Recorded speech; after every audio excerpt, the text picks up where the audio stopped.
Olá, pessoal! Meu nome é Fernanda Zaga, eu sou do blog Deficiente e hoje eu venho falar como eu consegui tirar a carteira de motorista. Como uma tetraplégica pode dirigir.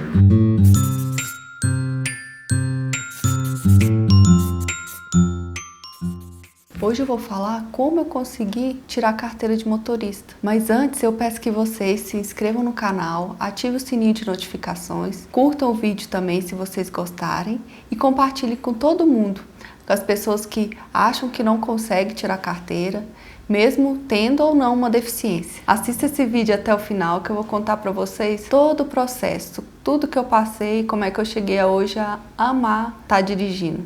Eu fiquei cadeirante, eu tinha 16 anos, apenas 16 anos. Então eu não tinha carteira de motorista, mas eu já sabia dirigir um pouco. Nunca tinha dirigido na rua, no movimento, né, até porque não é permitido, mas minha mãe me ensinou a dirigir um pouquinho. A gente ia para um lugar afastado, onde não tinha movimento, ela ensinava eu e meu irmão, e eu gostava muito. E aí veio a cadeira de rodas e os planos, né, todos mudaram. Achei que não teria carteira de motorista nunca, porque eu sempre vi cadeirantes que dirigiam que era paraplégico, que tinha os movimentos dos dedos, né? Eu nunca tinha visto algum tetraplégico dirigindo, porque requer uma adaptação maior ainda, né? Mesmo quando o paraplégico vai dirigir, tem que ter adaptação no carro. E para um tetra é ainda maior a adaptação. E eu nunca tinha visto. Eu achava que só paraplégico poderia estar dirigindo. E na minha cidade não tinha autoescola adaptada. Eu passei 12 anos depois da lesão morando em Unai. E lá não tinha autoescola adaptada. E poucas cidades ainda do Brasil têm escola adaptada, infelizmente, né? Eu nunca tinha visto ninguém na minha condição dirigindo. E eu sempre sentia vontade. Eu via pessoas, minhas colegas, né, da minha idade, tudo dirigindo e eu não podendo, sempre dependendo de alguém para estar me levando nos lugares. E quando eu vim para Brasília, eu comecei a ver tetraplégicos dirigindo, homens e mulheres com total independência. Eu pensava, gente, se eles podem, eu também posso. E eu conversei com eles, perguntei como é que você faz para entrar no carro? Como que você faz para dirigir? Como é que é? Como que é o processo? Em Brasília tem escola adaptada? E eu pensava, se eu vou ter que precisar de alguém para me colocar no carro e alguém para me tirar, que independência vai ser essa, né? Eu pensava assim, ingênua. Mal sabia eu, tanto que ia ser bom. Quando eu vi que era possível, eu falei, eu vou atrás. E na época eu morava no plano piloto e pesquisei algumas autoescolas e duas delas tinham adaptação, carro adaptado para pessoa com deficiência, na minha condição. Eu escolhi uma delas, que era bem perto da minha casa, e minha mãe, sempre minha mãe, né, me apoiando, no início ela achou perigoso, porque a gente estava prestes a comprar uma doblô, que a gente ia adaptar ela, igual aqueles táxis adaptados, com a rampa atrás, para eu poder entrar. Porque todo dia ela tinha que me levar no trabalho e depois me buscar. E aí tinha que me colocar, ela e o meu padrasto, tinha que me colocar no carro e tirar. Então era um desgaste, né, querendo ou não. Minha mãe já vai envelhecendo e é um desgaste, todo dia ela tá fazendo isso. E a ideia era comprar a doblô para facilitar, para não ter que ficar pegando peso. Quando eu resolvi tirar a carteira, mudaram todos os planos. Da doblô, eu tive que pesquisar carro para dirigir. Foi quando eu escolhi a Spin, por alguns motivos, depois eu posso estar falando. Minha mãe ficou receosa, falou, Fê, será que você consegue, né? Toda mãe tem medo assim mesmo.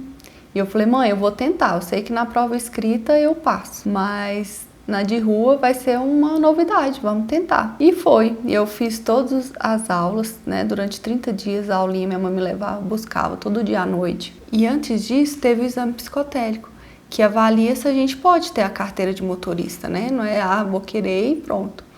E eu fui no Detran para poder fazer esse exame e, para minha felicidade, eu passei.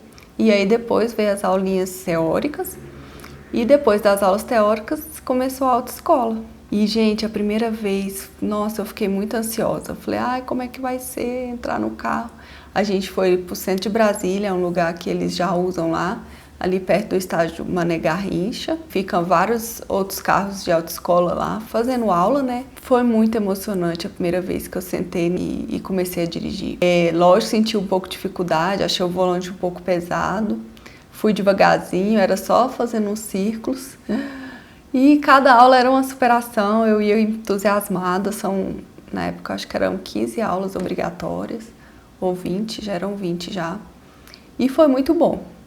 E aí chega o dia do teste, né? Eu ansiosa cedinho. O exame é feito com o instrutor do Detran e mais um médico também do Detran que avalia, acho que a nossa deficiência, né? As nossas especificidades, né? Que um outro instrutor vai avaliar como eu estou dirigindo. Então, vão 2 profissionais dentro do carro. E a única coisa assim, que eu estava mais preocupada era com estacionar, porque aqui não tem baliza. Em Brasília não faz o teste da baliza, faz o teste de garagem, de estacionamento. E esse era o que eu mais tinha medo de não conseguir. E graças a Deus eu consegui, fiz de primeira. Eu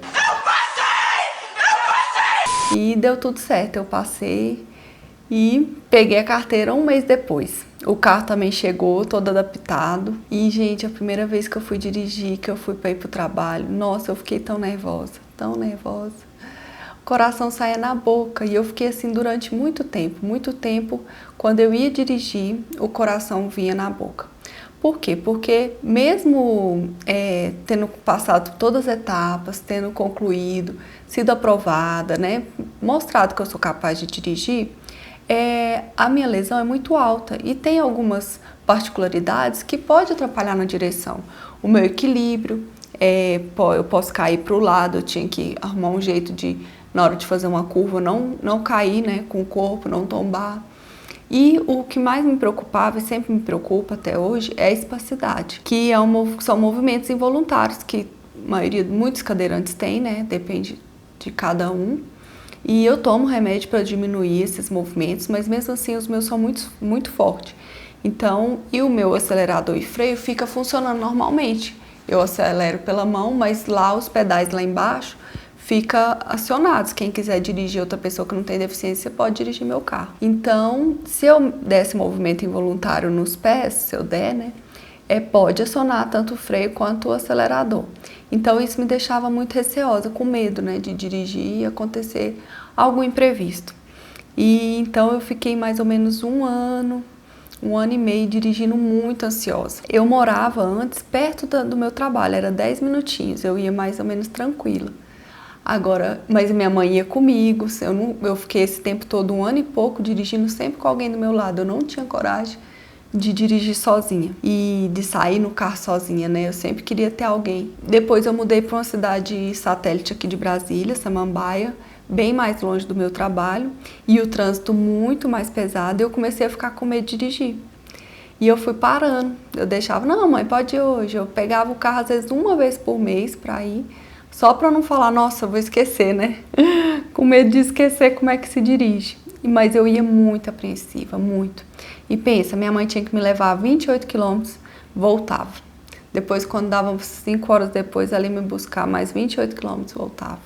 Então, ficou muito cansativo para ela, muito tempo ela perdendo no trânsito. E o trânsito de Samambaia para o plano piloto é muito intenso, dependendo do horário. Um dia eu falei, gente, eu tenho que voltar a dirigir, eu tenho que perder esse medo. Eu não posso ficar assim, porque eu tirei carteira para dirigir. Para que eu tô com essa carteira aqui só de enfeite? E um dia eu criei coragem de dirigir um pedaço pequeno, 2 quilômetros, da casa de um amigo até na minha casa. Então, sozinha. Então, a partir disso, e de uma outra vez que eu fui para Braslândia com amigos, eu dirigindo com amigos, 2 amigos cadeirantes no carro e mais uma cuidadora. Eu fui e voltei com eles, sem minha mãe, e Braslândia é um pouco longe. Minha mãe falou, agora que você foi para Braslândia, você pode trabalhar. Gente, depois desse dia, na segunda-feira, que eu fui trabalhar sozinha, nunca mais eu precisei de alguém no carro para estar comigo. Foi uma libertação. E hoje eu amo. Tem até alguns posts um post que eu falo que dirigir é perigoso, né? Era nessa época que eu tinha muito receio, mas hoje é uma paixão. Para mim não tem nada melhor do que entrar no carro e estar dirigindo. Final de semana que eu tô com meu esposo, sempre que a gente vai sair, ele só dirige se eu estiver muito cansada, dando espasticidade, e só nesse caso, senão é eu que vou estar dirigindo. E outro vídeo eu vou falar para vocês como é a transferência, como é no meu trabalho, como que eu faço, quem me coloca aqui em casa, quem me tira lá no trabalho, como que é todo esse processo, né? Eu espero que eu tenha te incentivado. Se você tem algum medo de estar tirando carteira de motorista, não tenha. É muito, muito bom. É uma liberdade impagável. Eu aconselho a todos que queiram sentir esse prazer, que façam isso, que vai ter uma liberdade imensa. E se você já tem carteira ou não, deixa aqui seu comentário e me conta como que é dirigir, ou qual que é a sua vontade, qual que é seu medo, por que você não dirige, que a gente pode trocar muitas experiências. Um beijo e até o próximo vídeo.